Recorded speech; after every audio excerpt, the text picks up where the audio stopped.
Hey everyone, welcome back. Today I want to discuss something that is important but disturbing: doxing. I'll be honest, I'm a bit behind because I just learned this term last month. Since then, I've been researching what it is and whether there are laws on this type of thing. I've realized it is very serious, not a joke or a game. Please note, I am not a legal expert, so for further information, please contact an attorney or law enforcement because the information I am sharing is just through my personal research. And this presentation is going to explore what doxing is, why it happens, its impact, legal perspectives, and how we can combat it. What is doxing?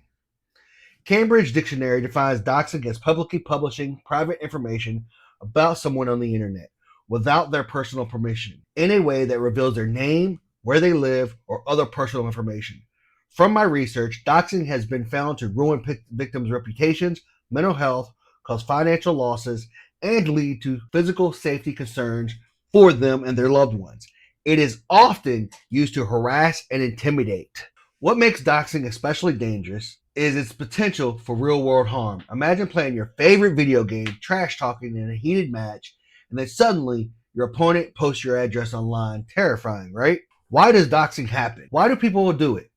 Often it stems from conflicts that escalate beyond the screen, whether it's over gaming rivalry, a controversial opinion, or simply because someone wants to exert power over another. For some, it's about retaliation. For others, it's a twisted form of entertainment. Regardless of the motive, the consequences are severe both emotionally and physically for the victim. The legal side of doxing. Doxing can fall under various laws in the U.S. While sharing public information is generally legal, the intent behind sharing it is crucial. If the goal is to harass, intimidate, or cause someone to fear harm, it can be considered doxing and potentially illegal. Federal and state laws address this issue in different ways. For example, the federal law HR 6478 introduced in 2016 makes it a crime to use the mail or interstate commerce via the internet to knowingly publish personal identifiable information with the intent to threaten, harass, intimidate, or stalk individuals. Penalties include imprisonment if the act places the victim in reasonable fear of death or serious bodily harm. Here are some examples of state laws. California, under California Penal Code 653.2, it's a misdemeanor to electronically publish someone's personal information with the intent to cause fear or harassment.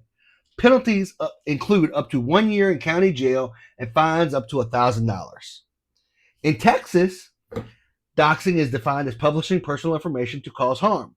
Penalties include up to 6 months in jail and a $2,000 fine. In North Carolina, doxing falls under stalking laws, which can result in a Class 1 misdemeanor or felonies depending on prior offenses. New York lacks specific doxing laws. Existing laws on harassment, stalking, and incitement to violence address such behavior. The effects of doxing go far beyond the screen. Victims often experience anxiety, depression, and in extreme cases, physical harm. Careers can be derailed, relationships can be strained. Imagine fearing for your safety just because someone didn't like your in-game strategy or your opinion on a game update or your opinion on the internet in general. It's an opinion. Everyone has one. Not just wrong, it's inhumane. Combating doxing. So what can we do about it?